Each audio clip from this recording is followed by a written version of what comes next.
Selalu di umatku ada kelompok-kelompok yang selalu membela kebenaran dan tidak akan terkalahkan oleh kesesatan di akhir zaman.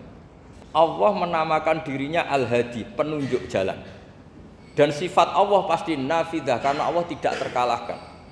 Sama seperti Allah menyifati dirinya Ar-Razzaq, Ar-Razik yang memberi rizki. Maka orang segoblok apapun, selumpuh apapun, selemah apapun tetap dapat.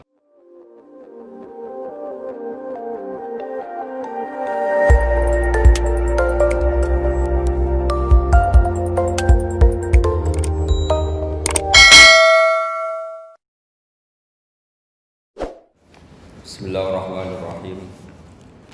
Alhamdulillahirabbil alamin wassalatu wassalamu ala asyrofil mursalin nabiyina wa habibina Muhammadin wa ala alihi washabihi ajmain. Amma ba'du.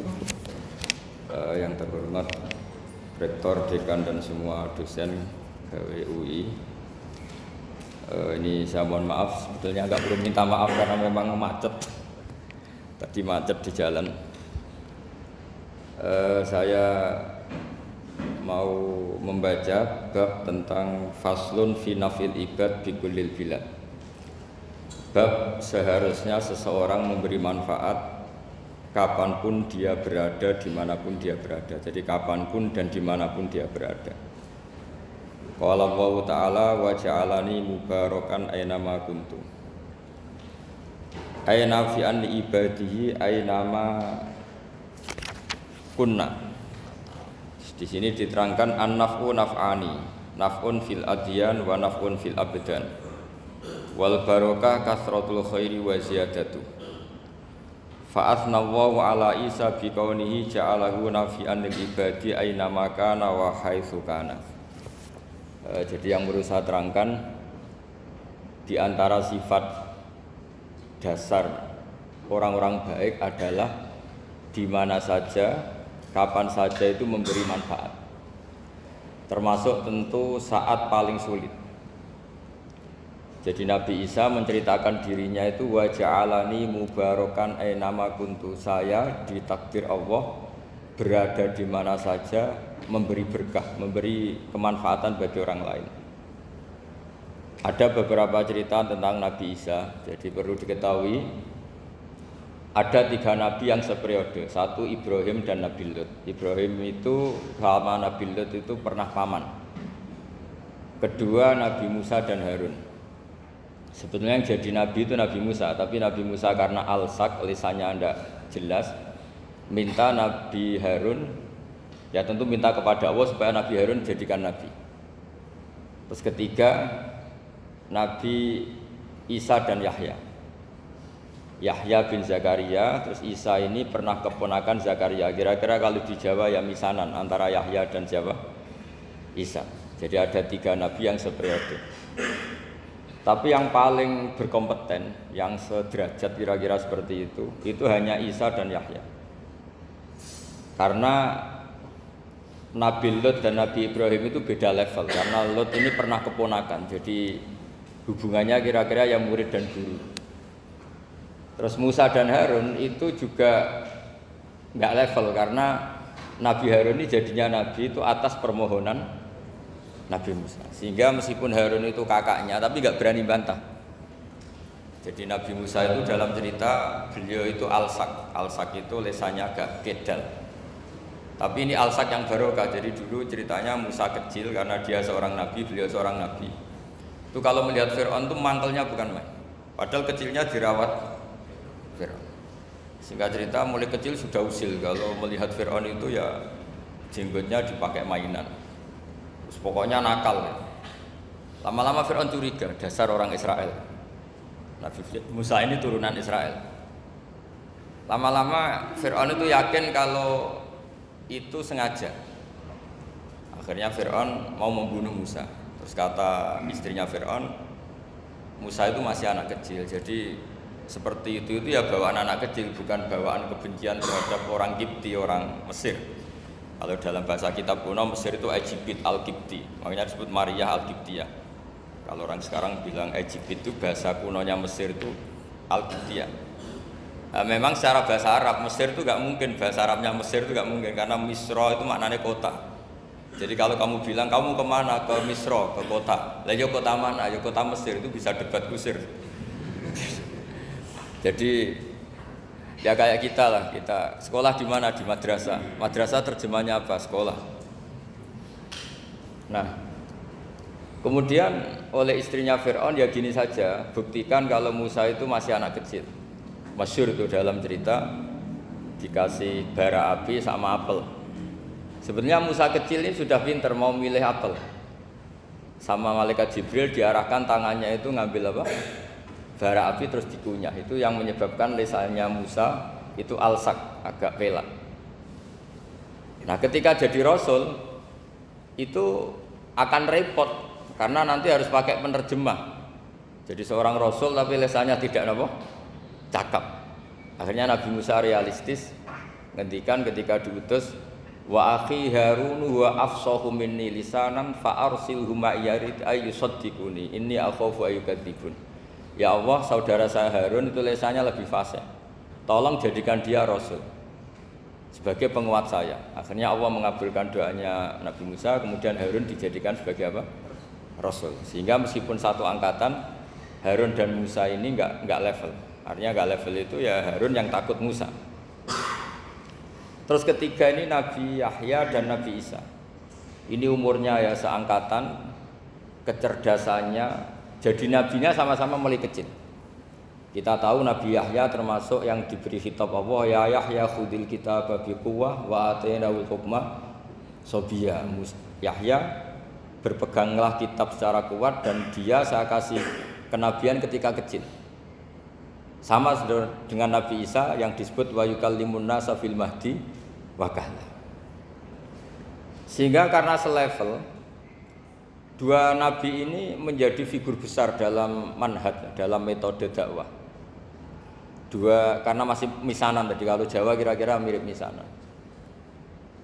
Dua nabi ini kalau memilih satu kampung, itu kalau Nabi Yahya itu milih kalau singgah di satu kampung, Nabi Yahya mesti tanya, orang sini yang paling soleh siapa, yang paling baik siapa. Ya terus singgah atau nginap di rumahnya orang baik tadi. Tapi kalau Nabi Isa enggak, orang sini yang nakal siapa, yang paling beling siapa. Terus Nabi Isa singgah di situ. Akhirnya ada pertanyaan dari Nabi Yahya, lima tanzilu ala syirarin nas. Kenapa kamu selalu singgah di orang-orang nakal? Syiror itu orang-orang nakal.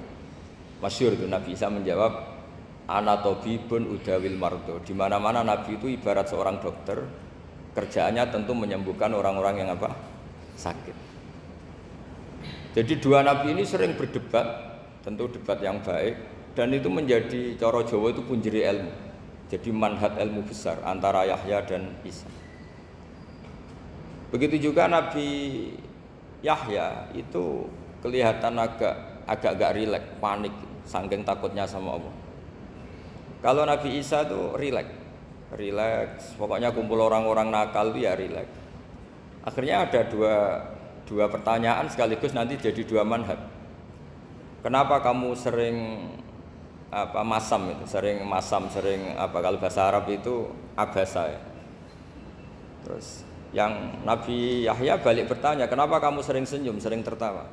Kenapa memangnya? Terus ka'annaka ta'manu min makrillah, kamu sering senyum kayak kami sudah terbebas dari azab Allah, dari ditegur Allah, seakan-akan kamu orang paling benar yang enggak akan salah. Nabi Isa balik tanya, sama kamu sering masam, sering meru, ka'annaka taqnatu min rahmatillah, seakan-akan kamu putus asa dari rahmatnya Allah. Sehingga kemudian itu jadi manhaj besar. Kalau terlalu senyum ya dianggap orang yang kayak enggak punya perasaan dosa gitu. Tapi kalau terlalu masam, terlalu merenggut, seakan-akan rahmat Allah itu terbatas. Sehingga seakan-akan Allah itu rahmatnya enggak cukup lah untuk mengelola manusia ini. Sehingga itu jadi metode besar yang masyhur itu dalam sebuah hadis Nabi ngendikan, ulama ummati ka anbiya Bani Israil. Ulama umatku itu kapasitasnya atau fungsinya atau manfaatnya setingkat nabi-nabi Bani Israil. Karena ketika umat ini enggak ditunggui para nabi setelah Rasulullah SAW, itu yang nunggui hanya ulama. Tapi ulama ini sudah cukup mewakili para nabi Bani Israil. Dan banyak syurahul hadis, para penyarah hadis mensarahkan Nabi tidak ngendikan ulama ummati kamisli seperti saya, tapi ka'ambiyai Bani Israel, bagaimana nabi-nabi Bani Israel. Nabi Bani Israel itu macam-macam, termasuk ada yang tidak nikah, yaitu yang bernama Yahya dan Isa. Delala umatnya Nabi itu ada orang alim alamah yang ilmunya melegenda, yaitu namanya Imam Nawawi. Itu tidak nikah sampai kabudut. Meskipun dalam ajaran syariatnya Nabi an-nikah sunnati, tapi selalu ada orang yang ditakdir tidak nikah karena masyhul, karena sibuk ngurus ilmu. Bukan karena tidak laku, yang jelas itu bukan karena tidak laku. Imam Nawawi itu ganteng, orangnya ya normal, tapi karena sibuk nulis, beliau sampai kabudut itu tidak nikah. Imam Sibawayh itu suka sekali sama ilmu, menjadi istri utamanya ya ilmu itu. Dia ganteng, Sibawayh itu maknanya tuh apel, dia ganteng sekali, sampai banyak cewek yang seneng. Akhirnya dia nikah, tapi nggak pernah dikumpulin. Dia belajar terus. Ketika beliau ke pasar, dulu nggak ada supermarket, beli kertas, kitabnya dibakar semua sama istrinya. Dikira istrinya terus mencintai dia, malah diceraikan. Itu siapa? Imam Sibawayh. Terus ada umatnya Nabi yang paling unik di dunia, mungkin Pak dosen, saya kiai pun nggak bisa niru. Tuh ada orang tuh ganteng sekali, istrinya cantik sekali. Itu tahu-tahu sudah 10 tahun tidak pernah hubungan suami istri. Karena ketika si suami itu tahu istrinya cantik, itu langsung sholat sujud syukur, sholat terus, saking senengnya punya istri cantik. Yang istrinya cantik juga solihah, tahu suaminya ganteng ya terus sholat terus syukur. Itu sampai berhari sampai bertahun-tahun. Terus ketika ketemu, cocokan, dek kita sudah nikah berapa? Terus dilihat, kayaknya sudah 10 tahun, tapi tidak pernah hubungan. Oh itu nggak kebayang, itu ganteng sama cantik. Kalau jelek sama jelek itu mungkin. Yang satu bilang naudzubillah, satu itu kan nunggu rafa saja. Ini nggak ganteng sama cantik. Nah kenapa kualitas ulamanya Rasulullah itu bisa seperti Nabi Bani Israel? Karena agama ini, umat ini sudah ada ditunggui para nabi. Sehingga mau tidak mau kualitas ulama, alhamdulillah barokahnya Nabi itu berkualitas kayak nabinya Bani Israel. Nah ini penting sekali saya utarakan supaya dicek saja. Kalau kita nggak percaya, dicek saja dalam hadis-hadis sahih. Misalnya begini, ketika Nabi memenangkan perang Badar, itu ada Asra Badrin, tawanan-tawanan perang Badar. Nabi suka musyawarah, suka rembukan. Ya Abu Bakrin, menurut kamu tawanan ini diapakan? Kata Abu Bakar, hum asyiratuka, mereka itu keluarga engkau, orang-orang Quraisy. Ya dibebaskan saja, pakai tebusan. Nanti uang itu kita kelola supaya jadi penguat Islam, dan orang-orang ini merasa utang jasa karena harusnya dibunuh, tapi kita bebaskan. Terus tanya, bagaimana kamu ya Umar, menurut kamu? Kata Umar, ini kan orang-orang yang dulu ingin bunuh kamu, yang ingin menghabisi jenengan, ingin dan sudah ngusir jenengan. Ya setelah ketangkep ya dibunuh, kok repot. Apa kata Rasulullah? Rasulullah spontan ngendikan, innama salaka ya Abu Bakrin kama sali Ibrahim, kamu ibarat kayak Nabi Ibrahim. Izqala faman tabi'ani fa innahu minni wa man asani fa innakal ghafurur rahim. Jadi Nabi Ibrahim itu unik, melihat umat itu sesyafakoh itu. Syafakoh itu banget sayangnya. Nabi Ibrahim cara berpikir, faman tabi'ani fa innahu minni, orang yang ikut saya ya Allah pasti golongan saya, tentu layak masuk surga. Wa man asani, orang yang mendurhakai saya, fa innaka ghafurur rahim, engkau Maha Pengampun. Bukan yang mendurhakai langsung masuk neraka, enggak, engkau Maha Pengampun. Wa masaluka ya Umar kama salin Nuh, isqala rabbil la tadzar ala ardi minal kafirina dajjara. Umar, kamu mirip Nabi Nuh, inginnya semua orang kafir dihabisin. Ya masyhur kan Nabi Nuh itu nggak ingin ada orang kafir sampai ada banjir tufan. Nah kalau sampean tanya bedanya apa dengan garis keras sekarang? Bedanya ya beda sekali. Kalau Nabi Nuh benci sama orang kafir itu diserahkan yang punya, sehingga yang punya yaitu Allah yang menghukum dengan banjir bandang. Tapi kalau kita kan kadang kita bertindak sendiri, jadi potensi disalahkan. Yang jelas dalam hadis-hadis sahih, Nabi Nuh itu tidak bisa mensyafaati karena itu. Ketika diminta ini hadis sahih, bukan ada di Bukhari, ada di Muslim. Karena biasanya kalau di kota itu ditanya ini sahih enggak. Untungnya yang tanya kadang enggak paham, ini alhamdulillahnya, jadi wah repot.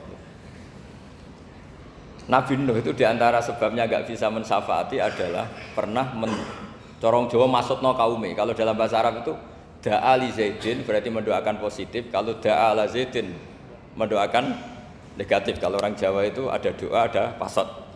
Nabi Nuh adalah orang yang pernah maksudkan kaumnya. Nah, saya cerita sedikit tentang Nabi Nuh dan Nabi Ibrahim. Nabi Ibrahim dianggap tadi cerminannya Abu Bakar dianggap niru Ibrahim, cerminannya Umar dianggap niru Nabi siapa? Nabi Nuh. Lalu kalau sampean tanya, bedanya gimana? Begini logikanya. Andai kan kita mengkaji secara akademik begini.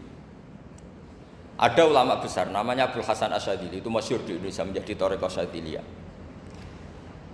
Terus ada seorang muridnya minta gini, ya Abdul Hasan Asyadzili, tolong saya dikasih ijazah supaya saya tidak pernah maksiat di bumi ini. Karena saya takut sama Allah, kalau saya maksiat itu merasa tidak nyaman dengan Allah. Abdul Hasan Asyadzili ini malah marah besar. Atuhibbu alla tadhhara maghfiratu. Kalau kamu tidak pernah maksiat, berarti kamu suka maghfirahnya Allah Ta'ala itu tidak kelihatan, karena nggak ada yang maksiat. Tapi bukan dukung kamu yang tidak ada, ini cerita ilmiah. Tapi kalau Said Abdul Al-Haddad itu kebalikannya. Ada orang fasik gitu, hidup berkeliaran, mengganggu masyarakat, ganggu ketertiban agama. Ada kiai atau siapa gitu mendoakan supaya tobat atau dikasih panjang umur supaya nanti bisa tobat. Itu beliau Said Abdul Al-Haddad marah besar. Man da'a li fasikin bil baqa faqad ahabba ayu sawahu fi ardi. Orang yang mendoakan orang fasik hidup berarti dia suka Allah dimaksiati di buminya. Jadi akhirnya jadi kutub besar, yang satu Sadziliyah, yang satu Haddadiyah. Kenapa ya? Karena tadi yang satu cerminan Nabi Isa, yang satu cerminan Nabi Yahya. Sebagaimana sabda Rasulullah tadi, ulama ummati ka anbiya'i bani Israil. Juga masyhur dalam aplikasi pengajaran juga gitu. Masyhur sekali dalam kitab-kitab diceritakan. Kalau Said Abdul Al-Haddad, kalau ada orang sowan itu, kamu ngaji sama siapa? Sama si A itu. Pernah nangis gak pas ngajar? Gak pernah. Udah gak terus, gak usah diterusin ngaji orang seperti itu. Hatinya atas ya, wong ora iso nangis ya.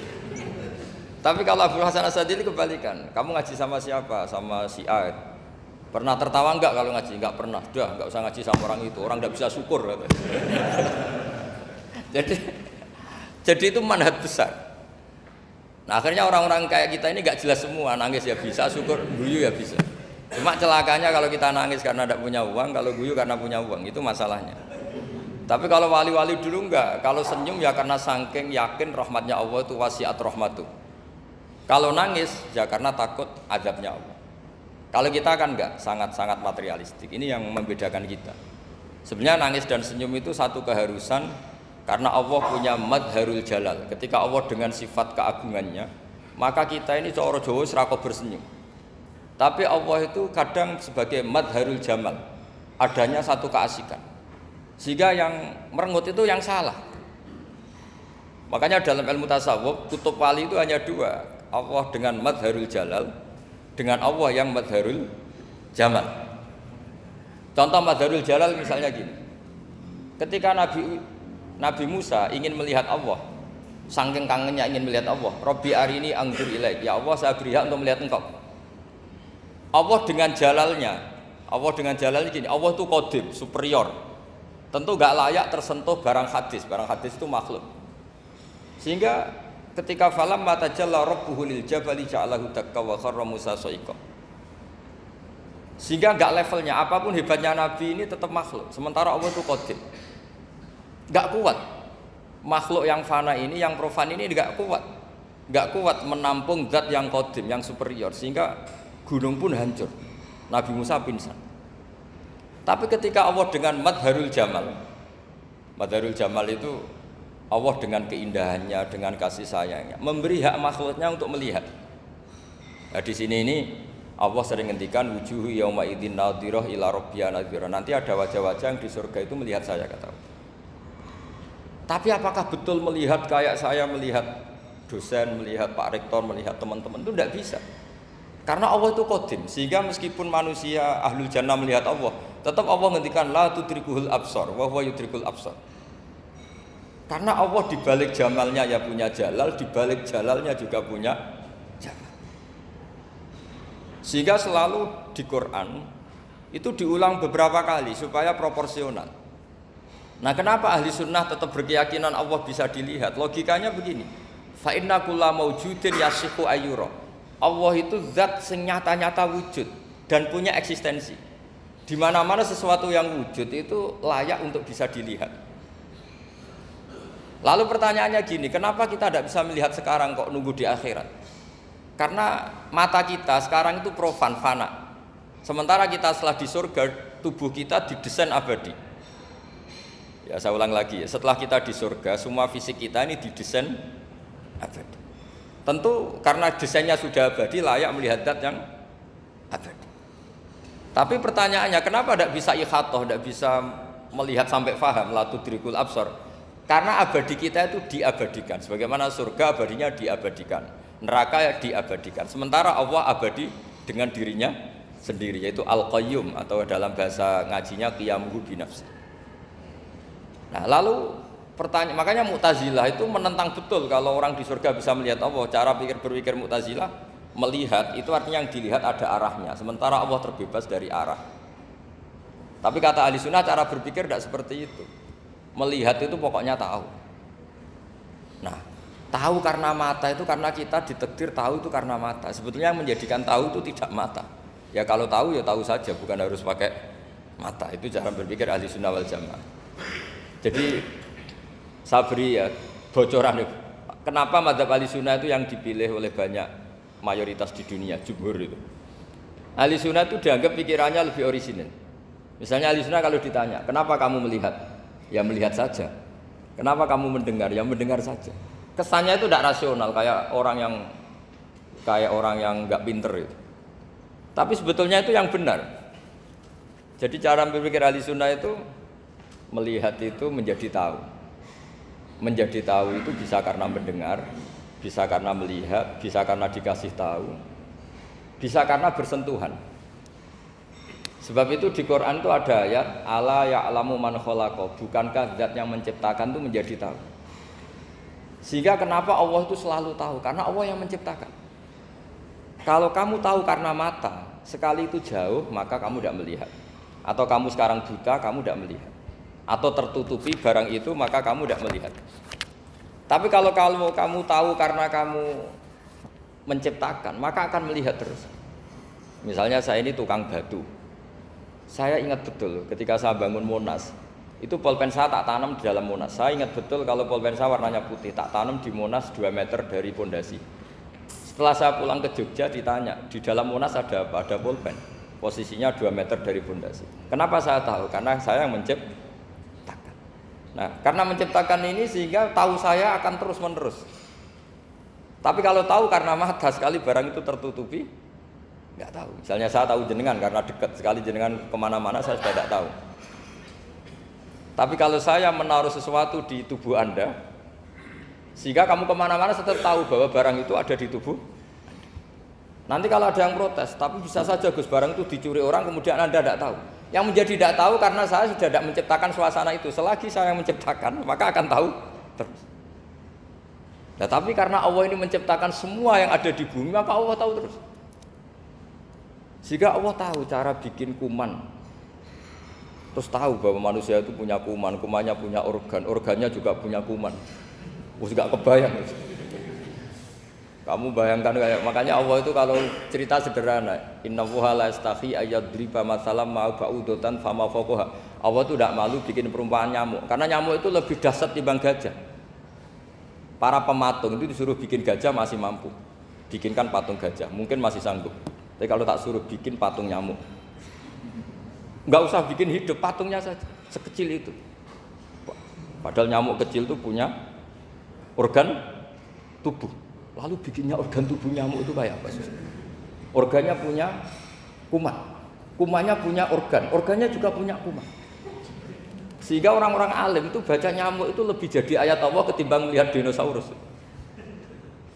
Tapi sekarang orang itu nggak tertarik ceritanya.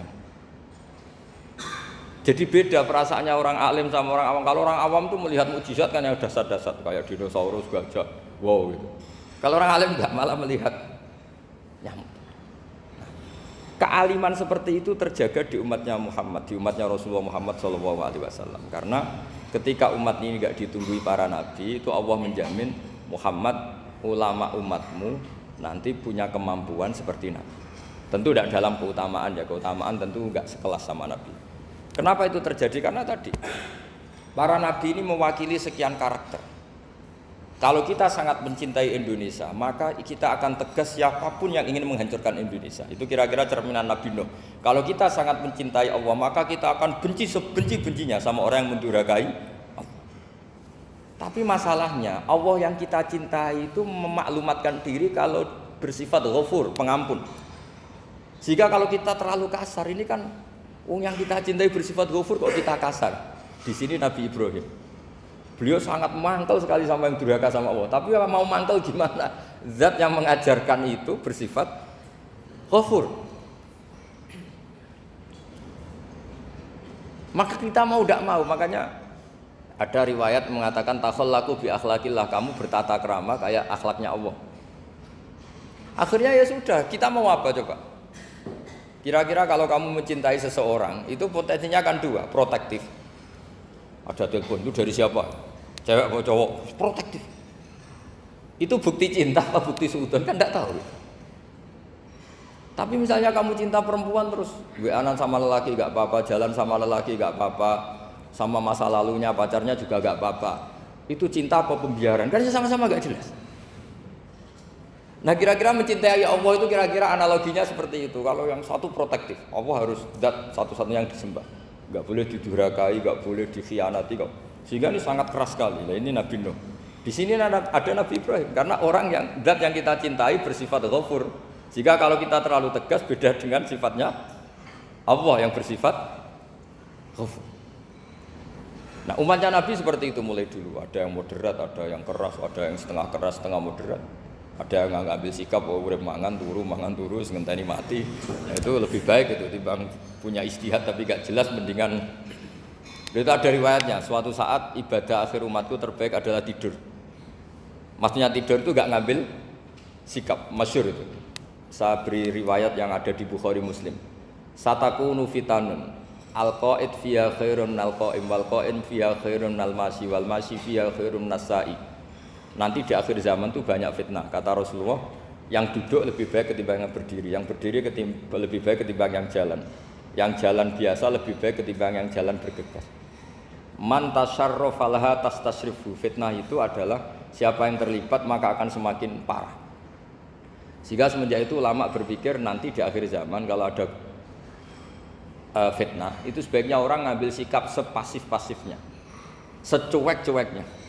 Jadi semua syurahul hadis sepakat makna hadis ini apa? Orang disuruh sikap secuek-cuek. Misalnya pilihan presiden, contoh kecil pilihan presiden. Mungkin para intelektual nggak merasa, tapi kalau ulama itu cara berpikir beda. Pilihan presiden, kamu fanatik milih A, yang satu fanatik milih B, ya presiden atau bupati atau gubernur.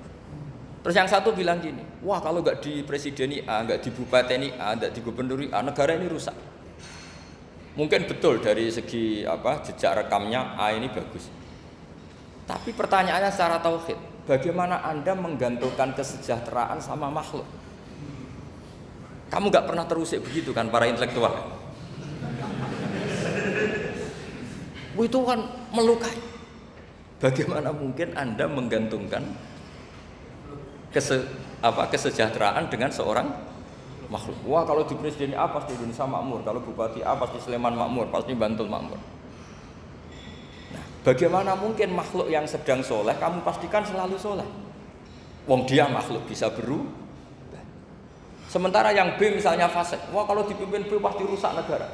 Bagaimana kamu pastikan B yang fasik selalu fasik? Biar saja dia husnul khotimah. Yang fasik pas mimpin jadi soleh, yang soleh pas mimpin jadi fasik. Akhirnya ulama karena tahu sifat manusia itu rubah-rubah dan kendali di tangan Allah, sikapnya nggak jelas. Saya ini termasuk orang yang terkenal nggak jelas. Karena kalau ditanya, Gus sampean milih presiden mana, bakti mana? Sanut pangeran sing dadi aku loyal. Wah, anut pangeran yo kacau. Wah, Luwih kado menen arep pangeran kata saya. Ini kan sudah tidak sambung karena pikirannya ulama. Memang nggak beda, cara berpikir ulama itu beda. Bahkan bapak saya itu kalau didik saya itu begini. Kalau meseli saya atau ngirim saya dulu itu kan pakai mesel. Ini uang kamu 500.000 untuk kamu. Mesti ditambahi 100.000 ini untuk buat jajan sama teman-teman. Mesti ada uang pokok, ada uang sodako. Dulu saya sering tanya, kenapa bapak sangat menghormati teman-teman saya? Kata bapak, kue mondok, aku ora iso nyukupi, sing iso nyukupi ya kanca-kanca. Ternyata betul, rata-rata anak kuliah atau anak mondok, uang pribadinya kan 8 hari dari dikirim sudah habis. Berarti kan masih 22 hari, kok bisa hidup itu kan barokahnya teman-teman. Malah yang agak beling itu 1 hari sudah habis, berarti ada 29 yang bergantung sana sini. Sehingga Nabi dulu cara ngendikan tuh unik. Kata Nabi, da'un nasa yarzuqu wahu ba'duhum ba'duh. Manusa barno wae, engko saling memberi rezeki. Ketika ada collab, Medina itu pernah collab, terus sekarang pernah defisit itu. Beberapa pakar ekonomi datang ke Rasulullah, ya Rasulullah, sa'ir, tolong dikasih harga standar. Tapi apa jawabannya Nabi? La tusairu fa inna Allaha huwal musair. Kamu jangan kasih harga, Allah sendiri yang menentukan harga itu. Terus kata Nabi, kenapa engkau begitu ya Rasulullah? Ini negara harus ditentukan harga karena gini-gini. Kata Nabi, saya tidak ingin ketemu Allah dalam keadaan dolim. Tapi ini tentu di teori ilmu modern ini masalah. Tapi menurut orang modern.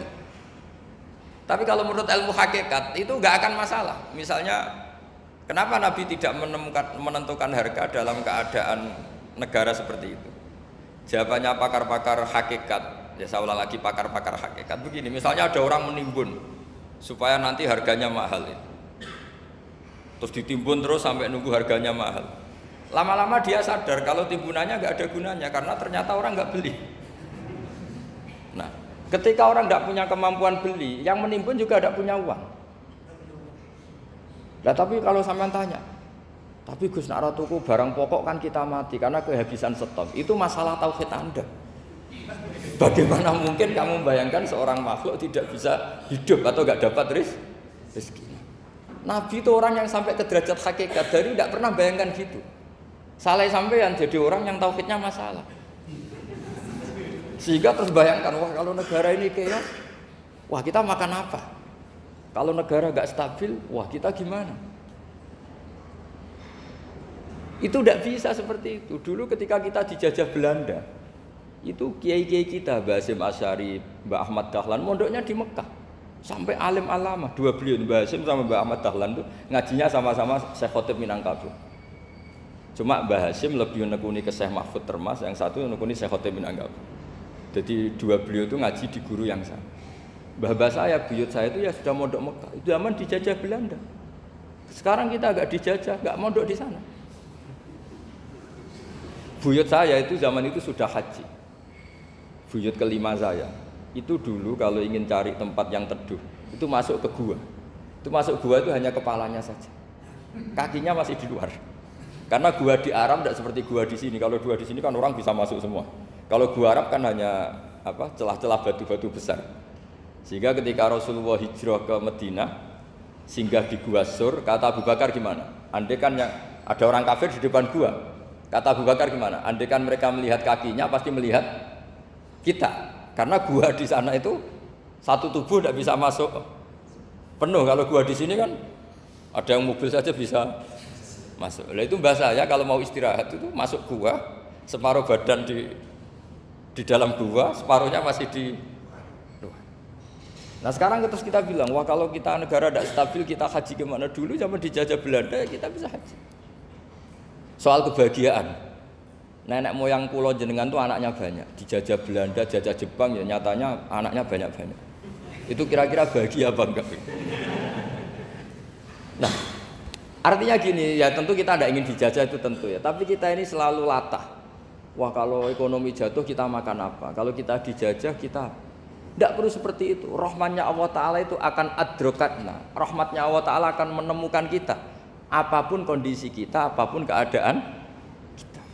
Ini cara berpikir tauhid. Sehingga Nabi itu tidak pernah bayangkan umatku nak tak tunggoni piye, ditunggoni Allah. Jika masyhur dalam hadis-hadis sahih, la tazalu ta'ifatun min ummati dzahirina 'alal haq la yadurruhum man khadalahum wala man khalafahum wala man nawa'ahum. Selalu di umatku ada kelompok-kelompok yang selalu membela kebenaran dan tidak akan terkalahkan oleh kesesatan di akhir zaman. Kenapa? Cara berpikir orang tauhid itu sederhana begini. Allah menamakan dirinya Al-Hadi, penunjuk jalan. Dan sifat Allah pasti nafidah karena Allah tidak terkalahkan. Sama seperti Allah menyifati dirinya Ar-Razzaq, Ar-Razik yang memberi rizki. Maka orang segoblok apapun, selumpuh apapun, selemah apapun tetap dapat rizki. Sama, Allah mensifati dirinya Al-Hadi, memberi petunjuk. Maka zaman serusak apapun orang tetap dapat petunjuk. Sehingga kita tidak perlu khawatir, wah nanti zaman kalau sudah rusak nasib Islam gimana? Ya coba sekarang, nasib Islam gimana? Ya baik-baik saja. Dulu ditunggoni wali songo ya banyak orang Islam, sekarang nggak usah wali songo. Ditunggu dosen-dosen yang ngajar aja tunggu digaji. Kiai pidato ya ada yang beri salam tempel. Itu kalau nuruti definisi ikhlas itu tidak ada yang masuk. Tapi meskipun demikian agama juga jalan. Kenapa agama ini jalan? Karena Allah Al-Hadi, penunjuk jalan. Ketika Allah mensifati dirinya penunjuk jalan dan sifatnya Allah pasti nafidah, pasti terjadi. Karena Allah tidak pernah gagal. Sehingga agama ini akan ada terus sampai akhir zaman. Coba Amerika kayak apa, Islamfobia. Di Amerika tambah lama tambah banyak Islam, Eropa juga gitu, Australia juga gitu. Anda kan nuruti teori sosial. Sudah dunia sudah materialistik kayak gini, orang dohirnya itu akan meninggalkan agama. Nyatanya enggak juga. Saya pernah di Korea seminggu, itu di negara ateis. Itu TKI ke sana tuh nyari uang. Ternyata ya kepikiran bikin masjid, bikin komunitas Islam. Coba siapa yang menggerakkan hati itu? Hanya Allah Subhanahu. Ya, jadi cara berpikir tauhid saya ulang lagi, saya mohon sekali di pengajian ini saya cerita wajah alani mubarakan aina ma kuntu. Jadi cara berpikir sekian nabi, terus kita punya karakter tertentu, kita milih nabi ini itu sah. Karena ulama ummati ka ambiyai bani Israel. Ulama umatku itu ibarat kayak nabi bani Israel. Jadi ada yang milih tadi, seperti Nabi Isa fokusnya ngurusi orang-orang nakal. Itu juga bagus karena di mana-mana nabi itu seperti dokter. Tapi Nabi Yahya hanya berkawan sama orang-orang soleh. Kita tahu berkawan orang fasik itu resiko ketularan. Iman pas-pasan wae kancanan wong fasik kan taqabbalallahu minna minkum gitu. Wong kamu sendiri tidak sehat-sehat amat berteman orang penyakitan kan bahaya. Tapi kalau kamu sebagai dokter kok hanya berteman orang sehat, lalu kamu penelitiannya gimana? Masa saya dokter spesialis, pernah penelitian, semua orang sehat saya pernah saya teliti. Itu dokter aneh apa enggak? Saya dokter spesialis TBC, spesialis paru-paru. Yang kamu teliti siapa? Semua orang sehat. Pernah meneliti yang sakit? Tidak pernah. Kan ya jadi dokter aneh. Tapi misalnya terus kamu sendiri terus berteman orang penyakitan terus, kan ya rawan tertular. Nah, ini ada dua figur yaitu Nabi Yahya dan Nabi siapa? Ya saya kira demikian.